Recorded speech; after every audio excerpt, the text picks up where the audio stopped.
صوفیت میں ڈوبے نہیں ہیں، ان کا بھی یہی عقیدہ ہے کہ اللہ تعالیٰ ہر جگہ پر موجود ہے۔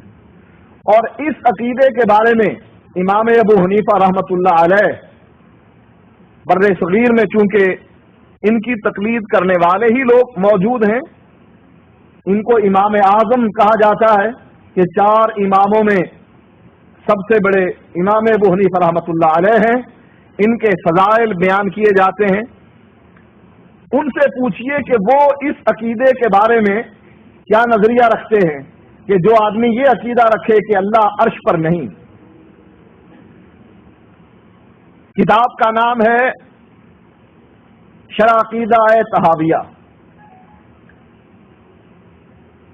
اس کو لکھنے والا بھی حنفی اور اس کی شرح کرنے والا بھی حنفی۔ مطیع بلخی امام ابو حنیفہ رحمۃ اللہ علیہ کے شاگرد ہیں۔ مطیع بلخی امام ابو حنیفہ رحمۃ اللہ علیہ سے پوچھتے ہیں کہ ایک آدمی یہ عقیدہ رکھتا ہے کہ اللہ تعالی عرش پر نہیں، امام صاحب جواب میں فرماتے ہیں فقط کفر،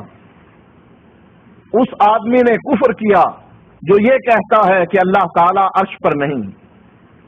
مطیع بلخی کہتے ہیں کہ اگر وہ آدمی یہ مان لے کہ اللہ تعالی عرش پر ہے لیکن یہ کہے مجھے علم نہیں کہ اللہ کا عرش کہاں ہے، آسمانوں کے اوپر ہے یا زمین کے نیچے ہے، مجھے اس کا علم نہیں،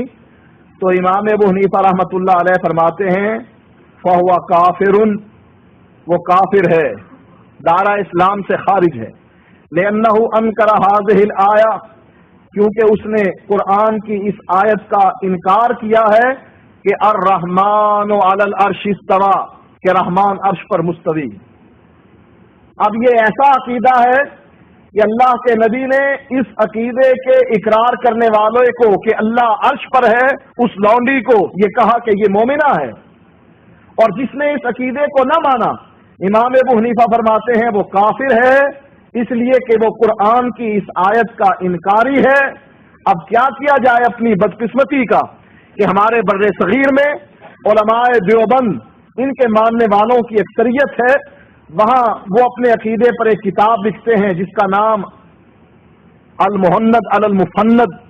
عقائد علماء دیوبند لکھا جاتا ہے، اور اس کو تحریر میں لاتے ہیں خلیل احمد سہارنپوری دیوبندی، اور اس پر دستخط کرتے ہیں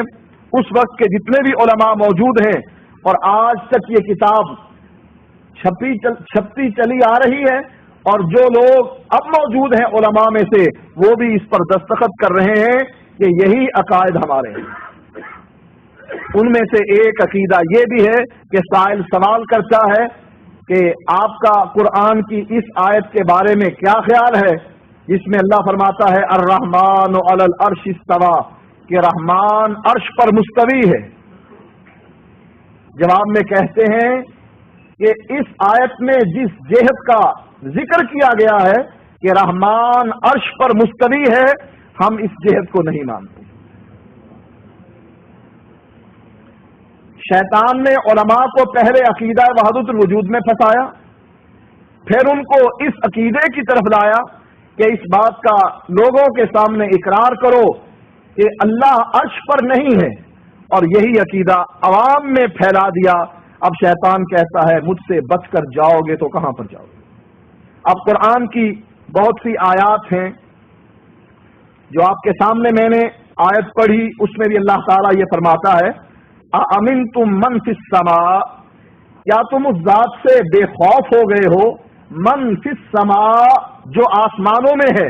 ان یخسف بکم الارض، وہ ذات جو آسمان میں ہے کیا اس سے تم بے خوف ہو گئے ہو،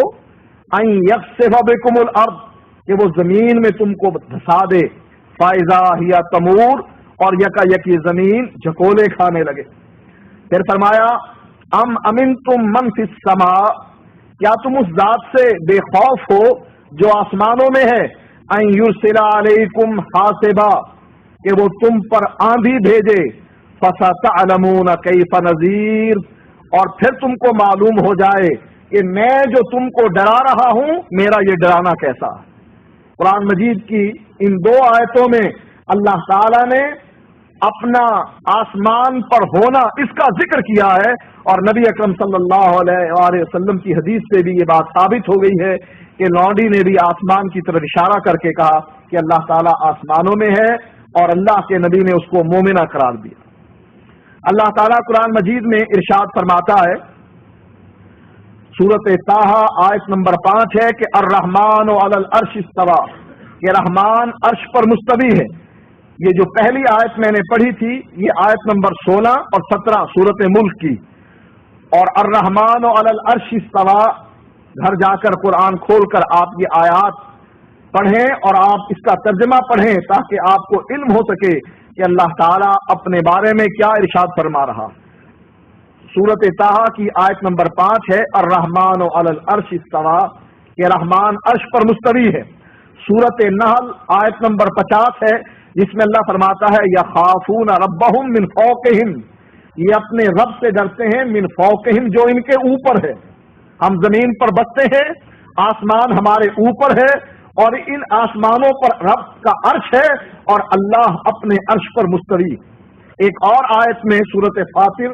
آیت نمبر 10 میں اللہ تعالیٰ ارشاد فرماتا ہے الیہ یصعد الکلم الطیب، اللہ ہی کی طرف پاکیزہ کلمات چڑھتے ہیں۔ اگر اللہ ہر جگہ موجود ہے، دائیں بھی ہے، بائیں بھی ہے، آگے بھی ہے، پیچھے بھی ہے، نیچے بھی ہے، نعوذ باللہ اللہ تعالیٰ کی ذات اگر ہر جگہ موجود ہے تو یہ بات کہنے کی اللہ کو ضرورت کیوں پیش آئی کہ اللہ ہی کی طرف پاکیزہ کلمات چڑھتے ہیں؟ فرمایا اللہ تعالیٰ نے سورۃ المعارج آیت نمبر 4 میں تعرج الملائکۃ والروح الیہ، جبریل بھی اور باقی فرشتے بھی اللہ تعالیٰ کی طرف چڑھتے ہیں۔ اب لازمی بات ہے ہمیں اس بات کو تسلیم کرنا پڑے گا کہ اللہ کی ذات اس دنیا، اس زمین سے علیحدہ کہیں بلندی پر رہتی ہے، جس کا تذکرہ اللہ نے اپنے قرآن میں جگہ جگہ پر کیا ہے کہ اللہ تعالیٰ آسمانوں پہ ہے، آسمانوں میں ہے اور عرش پر مستوی ہے۔ فرمایا اللہ تعالیٰ نے سورۃ سجدہ میں یدبر الامر من السماء الی الارض، اللہ تعالیٰ آسمانوں سے زمین کی طرف کاموں کی تدبیر کرتا ہے۔ آسمان اللہ تعالیٰ کا ہیڈ کوارٹر ہے، وہاں سے زمین کی طرف اپنے کاموں کی تدبیر کرتا ہے۔ ایک جگہ پر اللہ تعالیٰ عیسیٰ علیہ الصلوۃ والسلام سے یہ کہتے ہیں یا عیسیٰ انی متوفیک ورافعک الیہ، قرآن کی یہ آیت اکیلی آیت ہے جس میں عیسیٰ علیہ الصلوۃ والسلام کا اس دنیا سے زندہ آسمان پر اٹھائے جانے کا تذکرہ۔ مرزائیوں سے گفتگو ہوتے ہوئے علماء دیوبند اور علماء بریلی اس آیت کو پیش کرنے کے بعد جب مرزائی اس پر اعتراض کرتے ہیں لاجواب ہو جاتے ہیں۔ اس آیت کا جواب اگر کوئی دے سکتا ہے تو صرف اہل حدیث دے سکتا ہے۔ جب دیوبندی یا بریلوی علماء مرزائیوں کے سامنے یہ عقیدہ بیان کرتے ہیں کہ اللہ تعالیٰ نے عیسیٰ علیہ السلام کو آسمان پر زندہ اٹھا لیا ہے، اور دلیل اس کی یہ ہے کہ یا عیسیٰ انی متوفیک ورافعک الیہ، اے عیسیٰ میں تجھے پورا پورا لینے والا ہوں اور اپنی طرف بلند کرنے والا ہوں۔ مرزائی ان سے پوچھتے ہیں کہ تم تو اللہ تعالیٰ کو آسمانوں میں مانتے ہی نہیں، لہذا یہ کہنا کہ اللہ نے عیسیٰ کو آسمان پر اٹھا لیا ہے، تم تو یہ کہتے ہو کہ اللہ تعالیٰ ہر جگہ موجود ہے، لہذا تمہاری یہ دلیل قرآن کی آیت بن نہیں سکتی ہے، اس لیے کہ اس میں تو اللہ تعالیٰ کا ذکر ہے کہ اللہ تعالیٰ کہیں اوپر ہے اور عیسیٰ علیہ السلام کو وہ اپنی طرف اٹھا رہا، لہذا ہم ہی اس کی دلیل بیان کرتے ہیں ان کے سامنے اور ان کو لاجواب کرتے ہیں کہ ہمارا عقیدہ یہ ہے کہ اللہ آسمانوں میں ہے اور اللہ نے عیسیٰ علیہ السلام کو آسمانوں پر اٹھایا ہے، لہذا یہ ثابت ہوا وَرَافِعُکَ إِلَیَّ کہ اللہ نے جو یہ فرمایا کہ اے عیسیٰ میں تجھ کو اپنی طرف بلند کرنے والا ہوں، اگر ہر جگہ موجود ہوتا تو عیسیٰ علیہ السلام آسمانوں پر نہ جا سکتے۔ یہاں ایک واقعہ ہے حدیث کا، بنو قریظہ یہ یہودیوں کا ایک قبیلہ تھا،